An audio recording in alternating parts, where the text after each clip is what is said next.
Captain Jinho Kim walked through the long metal hallway of the Galactic Council Station. His boots made heavy sounds on the floor as he moved toward the big meeting room. The walls were covered with strange symbols from dozens of alien races each. Symbol told a story of power and control that had lasted for thousands of years. The meeting room was huge, like a giant bowl turned upside down. The ceiling went up so high that Jinho could barely see the top. Strange lights floated in the air, giving everything a cold blue glow. Around the room sat the most powerful beings in the galaxy, the Vrexians with their long tentacles and hard shells, the Kresh with their insect bodies and clicking sounds, the Nethans who looked like floating clouds of gas with glowing eyes. Jinho took his place at the small table marked for Earth. He was the only human in a room full of aliens who had been making decisions for the galaxy since before humans had even learned to make fire. His uniform felt tight as he sat down, knowing that today would change everything. Ambassador Mera Yun was already at the table. Her face looked tired and sad. She had been fighting for human rights in the council for 20 years. Every day she tried to make the aliens understand that humans deserved to be treated as equals, but every day they reminded her that humans were the newest members and should be grateful for any help they got. The Vrexian ambassador stood up. His tentacles moved in slow waves as he spoke. His voice came through the translation device, sounding cold and commanding.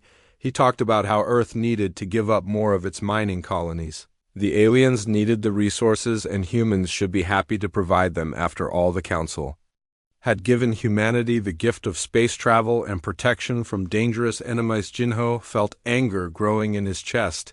He had seen those mining colonies. They were built by human hands with human sweat and human blood. The workers there lived in harsh conditions on dead planets, pulling valuable metals from rock and ice. They did this dangerous work because they believed it would help humanity earn a place among the stars. The Kresh representative made buzzing sounds that the translator turned into words about human weakness. The insect alien said that humans were too emotional and too aggressive. They needed the wise guidance of older species who had learned to control their primitive instincts. The other aliens around the room made sounds of agreement. Dr. Haeon Park sat in the visitor section watching everything happen. She was Earth's best scientist and had been working on secret projects that could change how humans traveled through space. Her dark eyes watched the aliens with careful attention. She had suspected this day would come and had been preparing for it. The Nethan delegate floated forward and spoke in a voice like wind through caves. It said that humans should be grateful for the chance to serve the greater good of the galaxy. The council had given them technology and knowledge that would have taken them centuries to develop on their own. In return, humans should give their resources and labor without complaint. Jinho stood up slowly. The room became quiet as all eyes turned to him. He had been chosen to represent Earth, not just because he was a good captain, but because he understood that sometimes talking was not enough. Sometimes action was the only language that others would understand. He spoke clearly and simply, telling the council that humanity had tried to work with them for 50 years.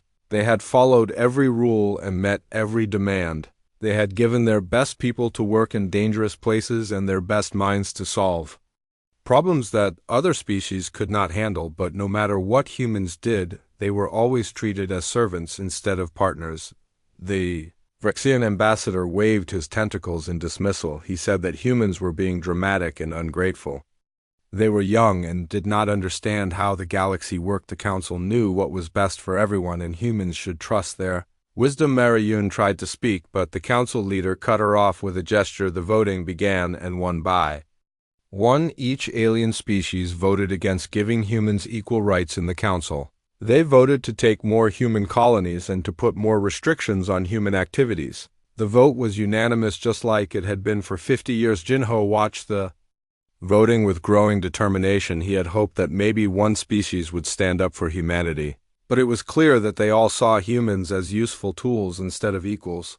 The anger in his chest turned into something colder and more focused. Dr. Park met his eyes from across the room and nodded slightly.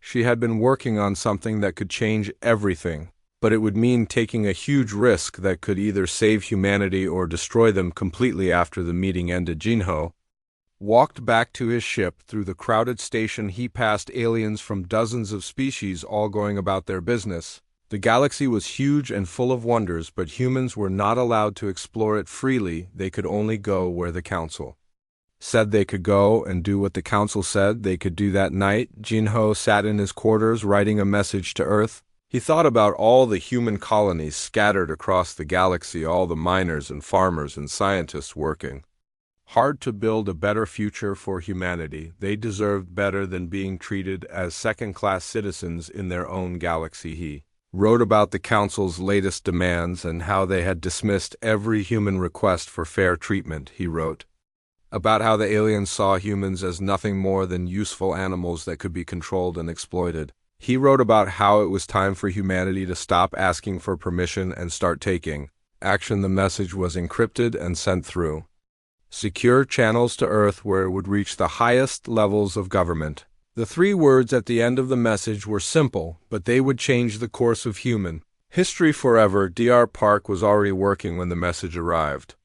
Her laboratory was hidden deep underground where no alien sensors could detect what she was doing. She had been developing new technology that could make human ships faster and more powerful than anything the Council had ever seen. The quantum fold drive was her greatest achievement. It could bend space itself, allowing ships to travel vast distances in seconds instead of days. But she had kept it secret because she knew that if the Council found out, they would take it away from humanity, just like they had taken everything else. Now it was time to use her invention not to serve the Council, but to free humanity from their control. The Exodus ships were already being prepared in secret shipyards hidden in the outer regions of human space. Soon every human colony would have a choice to make. They could stay and continue to serve alien masters, or they could leave and build something new in the empty regions of space that the Council had ignored. The decision would not be easy, but Jinho knew that humanity had the strength and courage to forge their own path among the stars. The breaking point had been reached, and there was no going back. Dr. Park stared at the glowing screen in her laboratory aboard the research vessel Deep Explorer. Her hands were shaking as she read the numbers again and again. The data from their first mining operation in the void sector was showing something that should have been impossible. The quantum crystals they had found were not just rare minerals. They were something completely new to human science. The crystals seemed to respond to human brainwaves in ways that made no sense according to everything scientists knew about physics. When humans touched them, the crystals would glow brighter and their energy output would increase dramatically. Lieutenant Doyoung Kim had been the first to notice the strange readings during his routine patrol of the mining asteroid designated VX-7. The young officer had been checking the automated mining equipment when his scanner started showing energy spikes that defied explanation. The mining robots were pulling standard materials from the asteroid: iron, nickel, and traces of rare earth elements, but hidden deep in the rock were veins of crystal that glowed with an inner light. When the human miners got close to these crystals, their equipment started working better and their calculations became more accurate. Dr. Park had rushed to the mining site with her best team of scientists. What they found changed everything they thought they knew about the universe. The quantum crystals were not just responding to human presence, they were enhancing human abilities in ways that seemed almost magical. Engineer So-min Choi was working on installing the crystals into a test ship when she discovered their most amazing property. When a human pilot interfaced with a ship equipped with quantum crystal arrays, they could plot courses through space that broke all known rules of navigation. The pilot could sense gravitational fields from light years away. They could feel the quantum fluctuations that connected distant stars. They could navigate through space using instincts that no human had ever possessed before. It was as if the crystals were awakening something dormant in the human mind. Back in Council space, the aliens were beginning to feel the effects of humanity's absence. The trade routes that had depended on human maintenance were starting to break down. Space stations that had relied on human engineers were reporting system failures. The Vrexian mining operation on Xeris Prime had been producing valuable crystals for decades using human expertise and human willingness to work in dangerous conditions. Without human miners, the operation was running at less than half capacity.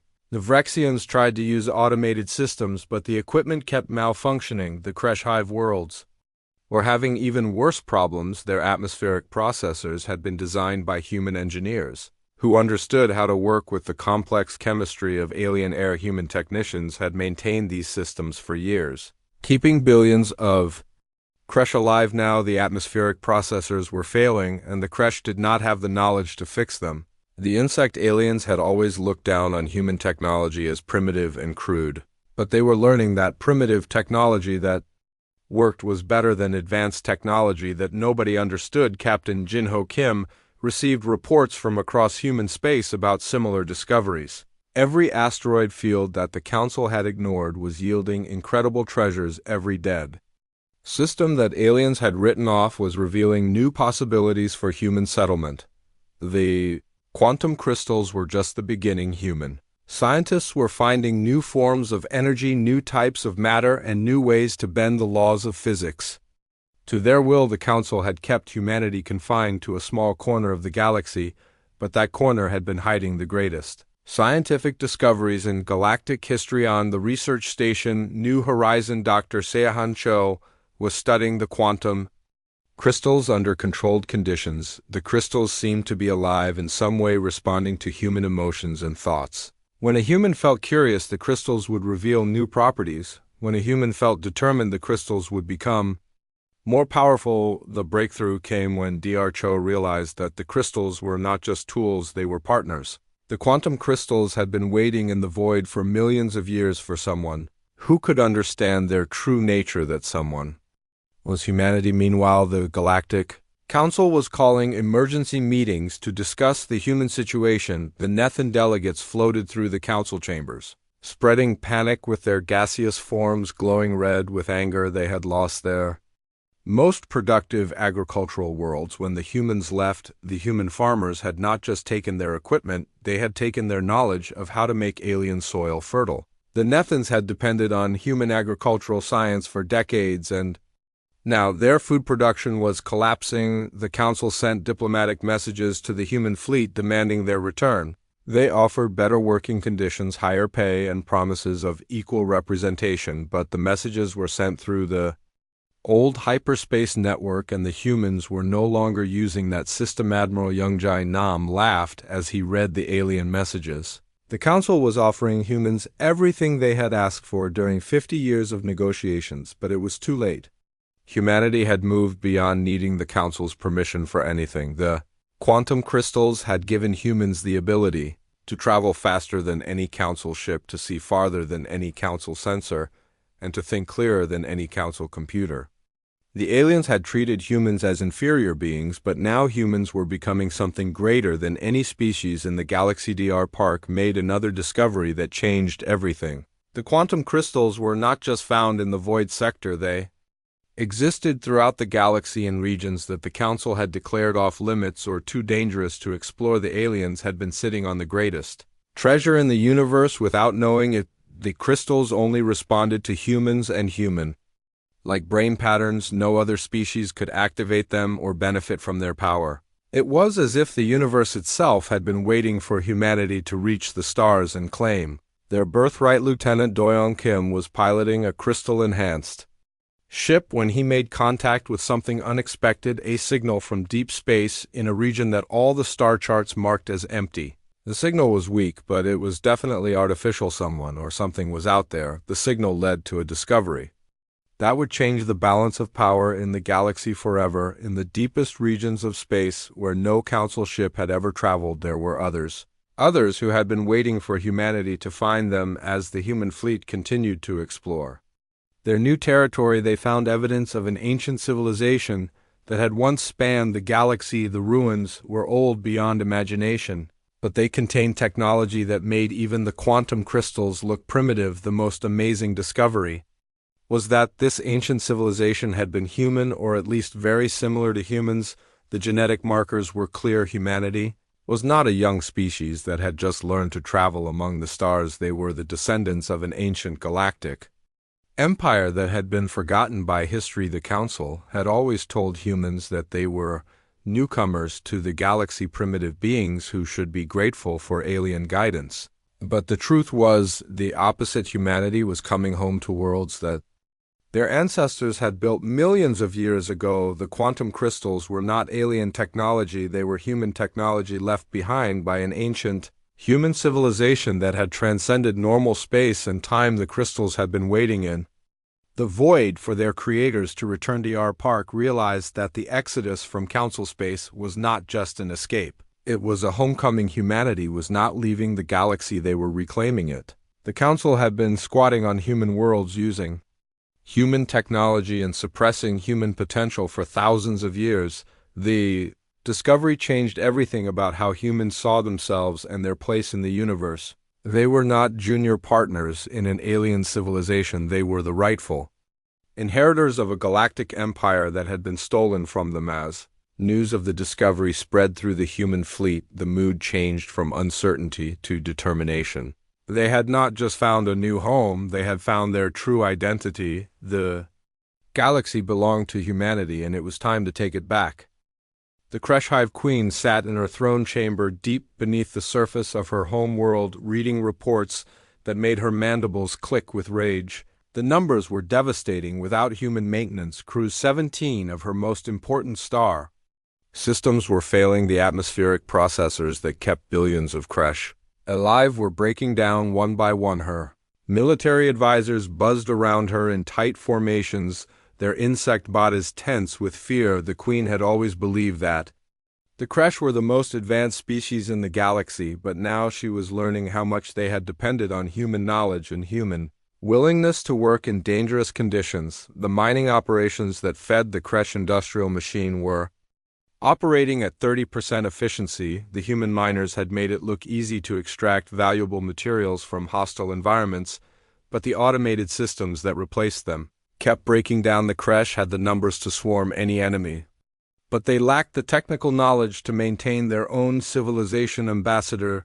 Kyungsoo Park stood on the bridge of the human flagship, watching as desperate messages flooded in from across the galaxy. The aliens who had once treated humans as servants were now begging for help. The pride that had made them dismiss human contributions was crumbling as their worlds faced collapse. The methane gas clouds that had once pulsed with arrogance were now flickering weakly as their colony worlds struggled to survive. The human atmospheric engineers had been the only ones who understood how to maintain the delicate balance that kept Nethan colonies habitable. Now those colonies were dying, and the Nethans had no idea how to save them. Captain Jinho Kim read the latest intelligence reports from human agents still working in council space. The picture was clear. The aliens had built their civilization on human labor and human innovation, but had never bothered to learn how to do the work themselves. The Vrexian trade networks that had once dominated galactic commerce were in chaos. The space stations that served as transfer points for goods across the galaxy had been maintained by human technicians. Now those stations were failing, and cargo ships were stranded in deep space. What made the situation worse for the Council was that humanity had not just taken their people, they had taken their knowledge. Every human who had worked in alien facilities had intimate knowledge of how those facilities operated. They knew the weaknesses, the shortcuts, and the critical systems that kept everything running. Dr. Hayan Park had anticipated this outcome when she first designed the quantum fold drives. The Council had made themselves completely dependent on human expertise while treating humans as inferior beings. It was only a matter of time before that dependence became a fatal weakness. The Council's first response was to send angry messages demanding that humans return to their posts. They threatened economic sanctions and military action, but their threats rang hollow. The human fleet was now operating beyond the reach of Council authority in regions of space that alien ships could not access. Admiral Yang Nam reviewed the tactical situation from his command ship. The Council had superior numbers and their individual ships were larger than most human vessels, but the quantum crystal technology had given humanity advantages that numbers could not overcome. Human ships could appear anywhere in the galaxy within hours, making them impossible to track or predict. Human pilots, enhanced by quantum crystal arrays, could outmaneuver alien vessels that had seemed invincible. Human sensors could detect threats from distances that made alien technology look primitive. The first military confrontation came when the Kresh sent a swarm of attack ships to intimidate the human colony on Kepler 7. The insect aliens had used swarm tactics to dominate their enemies for centuries, but they had never faced an enemy that could disappear and reappear at will. The human defense fleet simply vanished as the crashed ships approached, using quantum fold jumps to escape the trap. The aliens found themselves attacking empty space while human ships appeared behind them, launching precise strikes that disabled their engines without killing their crews. The message was clear: humanity would not be intimidated by alien military power. The days when humans had to submit to alien authority were over. The council could either accept the new reality or face the consequences of their own arrogance. The Vrexian response was more subtle. They tried to impose economic blockades on human supply lines, cutting off trade routes that humans had used for decades, but the blockades were useless against an enemy that no longer needed traditional supply lines.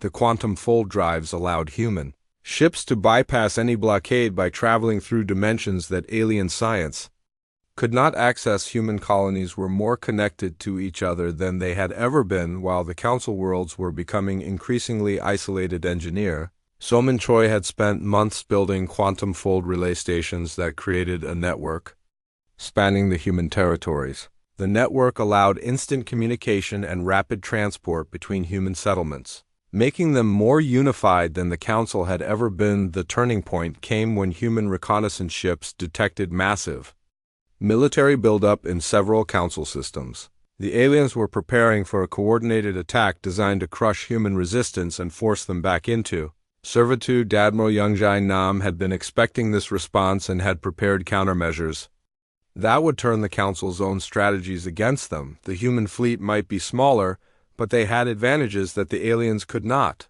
match. When the council attack finally came, it was met by empty space and quantum fold signatures leading nowhere. The human colonies had been evacuated hours before the alien fleets arrived, using fold drives to relocate entire populations to secure locations. The aliens found themselves attacking abandoned settlements while human strike forces appeared in council space, targeting critical infrastructure. The roles had been reversed. Now it was the council that was being attacked by an enemy they could not catch or predict. The psychological impact was devastating. The aliens had always believed that their superior technology and numbers made them invincible, but humans were proving that intelligence and adaptability could overcome. Raw Power Dr. Park watched the battle reports from her laboratory ship and felt a mixture of satisfaction and sadness. The council had forced this confrontation by refusing to treat humans as equals. Now they were learning that equality was not something that could be granted or withheld by others. The quantum crystals had awakened something in humanity that had been sleeping for millions of years. The descendants of an ancient galactic empire were reclaiming their birthright, and no force in the galaxy could stop them. As the council fleets retreated in confusion and fear, the message was clear: the old order was crumbling and a new age was beginning. The aliens could either adapt to the new reality or be swept away by forces they did not understand. Reckoning had begun, and humanity was no longer asking for permission to take their place among the stars. They were taking it by right of conquest and by right of inheritance. The galaxy belonged to humanity, and it was time for everyone to acknowledge that fact. Commander Taiwan Lee stood on the bridge of the massive ship called New Earth, watching as hundreds of human vessels prepared for the greatest journey in human history. The ship was so big that it looked like a floating city with lights twinkling in every window. Families with children, workers from mining colonies, and scientists with their equipment were all boarding the Exodus ships. The plan had been made in secret for months. Every human settlement had received coded messages telling them to prepare for departure. The council thought humans were too scattered and too weak to organize something this big. They were wrong. Human colonies from the edge of known space to the core worlds were all ready to leave at the same time. Engineer Soman Choi worked day and night in the engine rooms, installing Dr. Park's quantum fold drives into every ship. The technology was so advanced that it made the council's hyperspace lanes look like old broken roads. The fold drives could bend space around them, creating shortcuts through reality itself. Dawan watched the countdown timer on his screen. 3 hours until departure. The Galactic Council had no idea what was about to happen. They thought the humans were just complaining as usual. Soon they would learn that humanity had been planning something much bigger than protests and petitions on the mining colony of Kepler 7. Families packed their belongings into cargo containers. Young Jinwoo Park helped his parents load their possessions onto transport ships. His father had worked in the dangerous mines for 15 years, pulling rare crystals from deep underground. The boy had never seen Earth, but he knew it was the home world where humans came from. The colony manager announced over the speakers that in 2 hours every human would leave Kepler-7 forever. The alien overseers tried to stop them, but the human security forces were ready. The aliens had always depended on human workers to do the hard jobs. Now they would have to figure out how to mine the crystals themselves. Dar Haeyeon Park watched from her laboratory ship as the final preparations were made. Her quantum fold technology had been installed in over 3,000 vessels, from tiny scout ships to massive colony carriers. Each drive was calibrated to work together, creating a network that could move the entire human population across the galaxy in minutes. The Alien Council members were having their regular meeting when the first reports came in. Human ships were powering up their engines and moving away from their assigned positions. The Vrexian ambassador laughed and said that humans were probably just having another one of their emotional outbursts. They would calm down and return to work soon, but the reports kept coming. Human settlements were being abandoned. Human workers were leaving their jobs. Human ships were gathering in formation. The council finally realized that something serious was happening. They sent messages demanding that humans return to their positions immediately. Read the angry messages from alien leaders and deleted them without responding. The time for taking orders was over. Humanity had tried to work within the council system for 50 years and had been treated like slaves the entire time. Now they would show the galaxy what humans could do when they stopped asking permission. The quantum fold drives began to charge, creating a humming sound that vibrated through every ship. The energy buildup was so powerful that it made the air itself glow with strange colors. Soman Choi monitored the power levels, making sure every drive was synchronized perfectly. One mistake could scatter human ships across the galaxy. On the agricultural world of New Harvest, farmer Minju Kim watched as the last grain shipments were loaded onto transport vessels.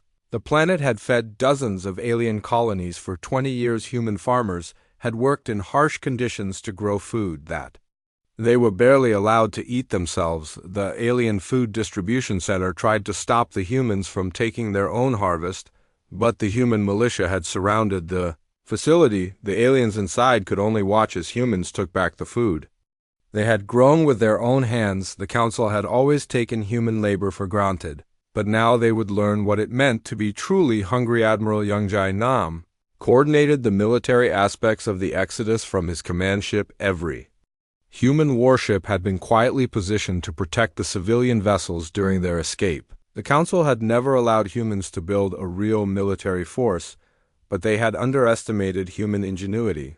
The alien patrol ships that tried to intercept the human exodus found themselves facing weapons they had never seen before. Human engineers had been secretly developing new technology while pretending to work on council-approved projects. The patrol ships were disabled without being destroyed, leaving their crews stranded but alive. As the final countdown began, Taiwan felt a mixture of fear and excitement. No human had ever attempted something this bold before. They were leaving behind everything they had known to venture into the unknown regions of space. The council had always told them these areas were too dangerous or too empty to be worth exploring. The quantum fold drives reached full power and reality began to bend around the human fleet. Space itself twisted and folded as the ships prepared to step outside the normal laws of physics. The fold drives created tunnels through space-time that bypassed the council's hyperspace network entirely. DR Park watched the energy readings and gave the signal to begin. The first wave of ships disappeared in flashes of brilliant light, followed by the second wave, and then the third. The Exodus fleet was jumping to coordinates that no alien had ever visited, regions of space that the council had written off as worthless. The alien council members watched in shock as their sensors showed human ships simply vanishing from known space.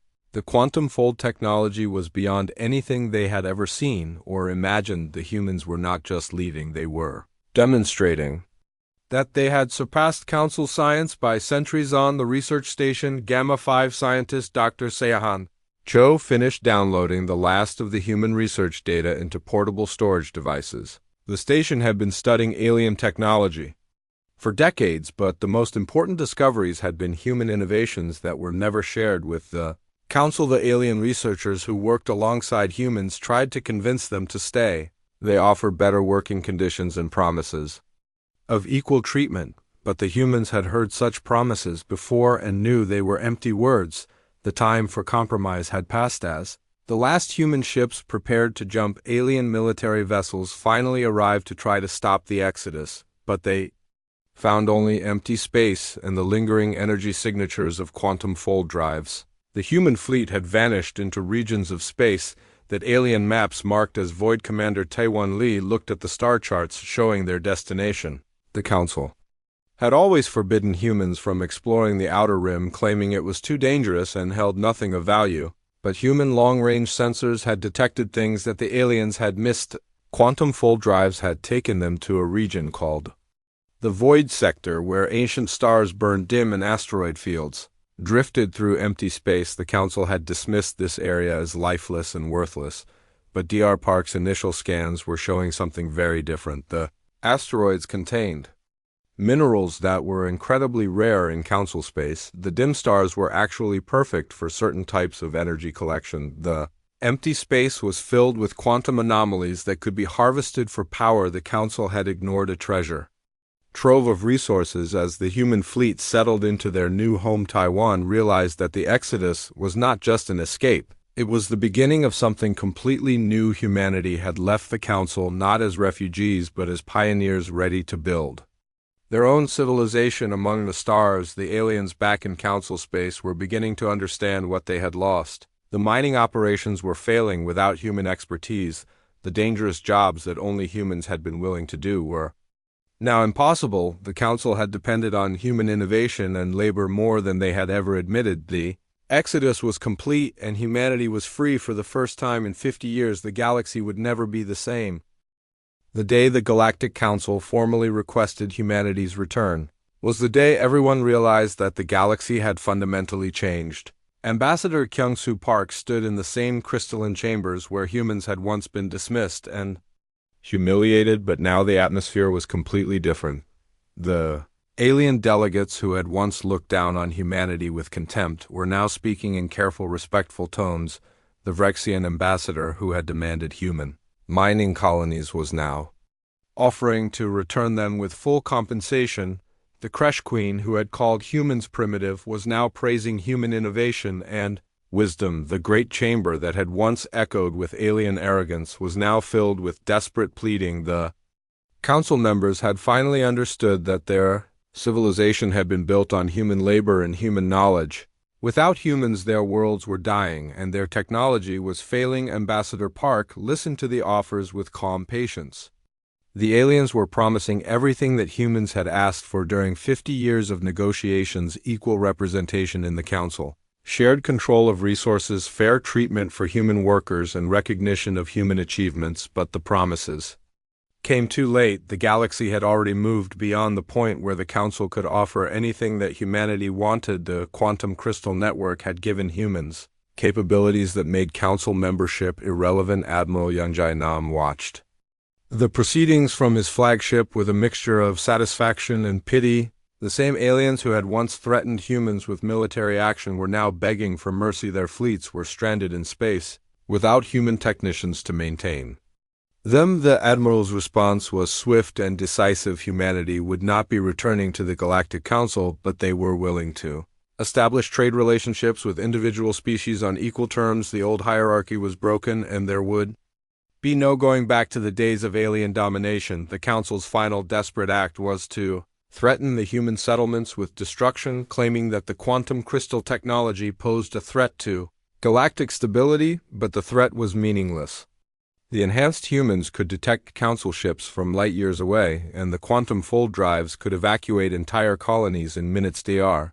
Haeun Park had spent the last months sharing quantum crystal technology with humanity's new allies. The Zorani had provided knowledge of ancient sciences that complemented human innovations. Other species had contributed their own unique discoveries, creating a network of cooperation that spanned the Galaxy, the quantum fold network, had become something more than a transportation system. It was a living web of consciousness that connected every member species in ways that transcended physical space. The network enhanced communication, understanding, and cooperation between species that had never been able to work together. The transformation was not limited to technology. The quantum crystals were changing the people who used them. Human consciousness was expanding beyond the boundaries of individual minds, creating a collective awareness that maintained individual identity while sharing knowledge and experience. Lieutenant Doyoung Kim had become one of the first fully enhanced humans. His consciousness could extend across the network, allowing him to coordinate activities on dozens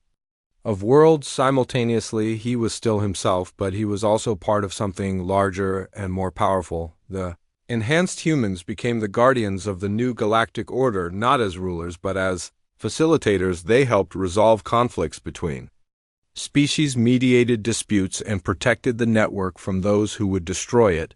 They were the living embodiment of the ancient human legacy. The Council's attempts to divide the network by turning species against each other failed completely.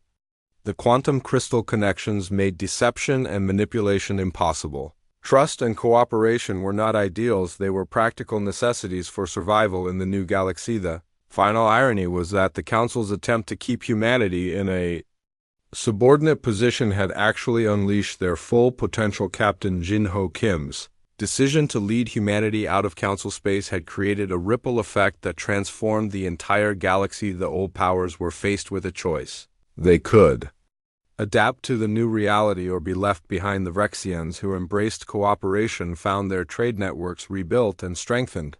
The Kresh, who accepted equality, found their worlds flourishing. The Nethans, who abandoned their arrogance, found new purpose in the network, but those who clung to the old ways of domination and hierarchy found themselves increasingly isolated. The galaxy was moving beyond them, leaving them behind as relics of a failed system. The quantum crystal network continued to grow, connecting more worlds and more species in a web of cooperation that spanned dimensions. The ancient human empire was being reborn, not through conquest, but through the willing participation of those who wanted something better. Dr. Park established research stations throughout the network where scientists from dozens of species worked together to unlock the mysteries of the universe. The knowledge they discovered was shared freely, making every member species stronger and more capable. Network was not without its challenges. Different species had different needs and different ways of thinking, but the quantum crystals helped bridge those gaps, creating understanding where none had existed before. The diversity that had once been a source of conflict became a source of strength. Captain Jin-Ho Kim stood on the observation deck of New Terra, watching as ships from hundreds of worlds moved through quantum fold space. The station had become the heart of something that the galaxy had never seen before, a truly united civilization based on cooperation rather than domination. The transformation was complete. The galaxy was no longer controlled by ancient hierarchies and rigid traditions. It had become a place where any species could rise to greatness if they had the courage to embrace change and cooperation. The Council still existed, but it was irrelevant, a relic of the past, trying to maintain control over a galaxy that had moved beyond its reach. The real power belonged to the network, to the species that had chosen cooperation over competition. Universe had changed, not because humanity had left the Galactic Council, but because they had shown everyone else that leaving was possible. They had proven that the old ways of doing things were not the only ways, and that a better future was possible for those brave enough to reach for it. The quantum crystal network spanned the galaxy, connecting billions of beings in a web of consciousness that transcended space and time. The ancient human legacy lived on, not in ruins and monuments, but in the living, breathing reality of a galaxy united in purpose. The day mankind left the Galactic Council was indeed the day the universe changed, but the change was not destruction or chaos. It was transformation, growth, and the birth of something greater than anyone had ever imagined. The galaxy had become what it was always meant to be, a place where all beings could reach their full potential among the stars. Captain Jin-Ho Kim stood on the observation deck of the massive space station that humans had built in the heart of the void. sector watching as ships from dozens of species approached through quantum fold space. The station was called New Terra, and it had become the center of something that the galaxy had never seen before. The Galactic Council emergency session was being broadcast across known space, and Jinho watched with grim satisfaction as the alien leaders argued among themselves. The chamber that had once been filled with arrogant voices dismissing human concerns was now echoing with panic and blame. The Vrexian ambassador was waving his tentacles frantically as he accused the Kresh of pushing humanity too hard. The Kresh Queen was clicking her mandibles in fury as she blamed the Nethans for being too greedy. The Nethans were pulsing with angry colors as they pointed out that everyone had benefited from human labor. Engineer Somin Choi worked in the construction bays of New Terra, overseeing the building of quantum fold relay stations that would connect human settlements across the galaxy. The network they were creating was unlike anything that had existed before, faster, more efficient, and completely independent of Council infrastructure. The human colonies were no longer scattered outposts struggling to survive in hostile environments.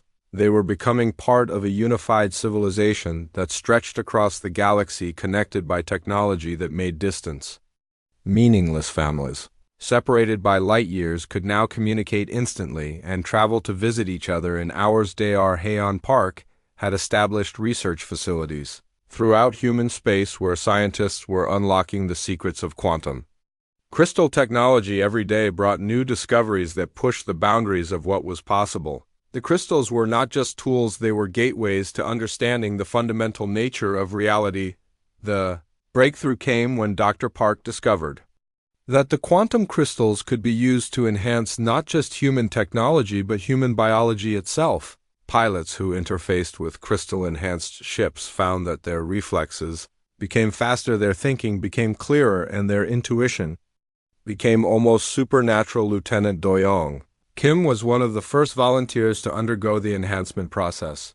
The procedure was simple, but the results were extraordinary. His consciousness expanded beyond his physical body, allowing him to perceive space and time in ways that no human had ever experienced. The enhanced humans became the core of a new kind of military force that could respond to threats with speed and precision that seemed impossible. The Council had always relied on overwhelming numbers and brute force, but the enhanced humans fought with a coordination that bordered on telepathy. The first contact with the Zerani came when their ships appeared at the edge of human space using technology that was completely different from anything the Council possessed. The Zerani were a species that had never submitted to Council authority, choosing instead to remain in the outer regions of the galaxy. The Zerani captain, who met with Captain Jinho Kim, was tall and graceful with skin that seemed to shimmer with inner light. Her name was Siren, and she spoke of watching the galactic political situation from afar. The Zerani had been waiting for someone to challenge the Council's dominance and were impressed by humanity's bold break from the established order. The meeting between Dr. Park and Zerani scientists revealed that humanity was not the only species that had been held back by the Council's rigid hierarchy. The Zerani possessed knowledge of space time manipulation that complemented human quantum crystal technology. When the two technologies were combined, the results were revolutionary. The Zerani had been studying the ruins of the ancient human civilization for thousands of years. They had theories about what had happened to the original galactic empire and why the quantum crystals only responded to human consciousness. The truth was more amazing than anyone had imagined. The ancient humans had not died or disappeared, they had transcended physical existence and become part of the quantum field itself. The crystals were not just tools, they were fragments of consciousness left behind by ancestors who had evolved beyond the need for physical bodies. This revelation changed everything about how humans understood their place in the universe. They were not just another species struggling to survive. They were the inheritors of a legacy that spanned time and space itself. The Council had been trying to suppress the descendants of God's Lieutenant Doyoung Kim was present when the first non-human colony requested to join the human network. It was a small research station populated by scientists from 6 different species, all of whom had been frustrated by the Council's restrictions on independent research. The scientists had heard about humanity's discoveries in the void sector and wanted to be part of something that valued innovation over tradition. They offered their knowledge and expertise in exchange for access to quantum crystal technology and protection from Council retaliation. The decision to accept them was controversial. Some humans wanted to exclude all aliens from their new civilization, but Captain Jinho Kim argued that the Council had failed because it had been based on domination rather than cooperation. The human network would be different. The integration was not easy. Different species had different needs and different ways of thinking, but the quantum crystals seemed to help bridge the gaps, enhancing communication and understanding between species that had never been able to work together before. More colonies followed, each bringing their own unique contributions to the growing network. The human civilization was becoming something unprecedented in galactic history, a truly cooperative interstellar society where species worked together as equals rather than in rigid hierarchies. The Council's response was predictable. They declared the human network to be a threat to galactic peace and stability. They imposed sanctions on any species that cooperated with humans and threatened military action against human settlements, but the threats were empty. The Council no longer had the power to enforce their will on anyone. The quantum fold technology had made human space unreachable, and the enhanced humans had made human military forces undefeatable. Ambassador Kyung-Soo Park established diplomatic relations with individual species, bypassing the Council entirely. The message was clear: humanity was willing to work with anyone who treated them as equals, but they would never again submit to alien authority. The old galactic order was crumbling and being replaced by something new. The rigid hierarchies that had dominated the galaxy for millennia were being swept away by forces that the Council could not control or understand. The quantum crystal network was growing stronger, every day connecting more species and more worlds in a web of cooperation that spanned the galaxy. The ancient human empire was being reborn, not through conquest, but through the willing participation of those who wanted something better. Captain Jinho Kim watched the construction of new quantum fold gates that would connect human space to the furthest reaches of the galaxy. The network was becoming so vast and so powerful that it was changing the nature of space itself. The Council had always maintained control by limiting travel and communication between different regions of the galaxy, but the quantum fold network was making those limitations meaningless. Any species that joined the network gained access to the entire galaxy. The new order was not based on domination or exploitation. It was based on the recognition that cooperation was more powerful than competition, and that diversity was a source of strength rather than weakness.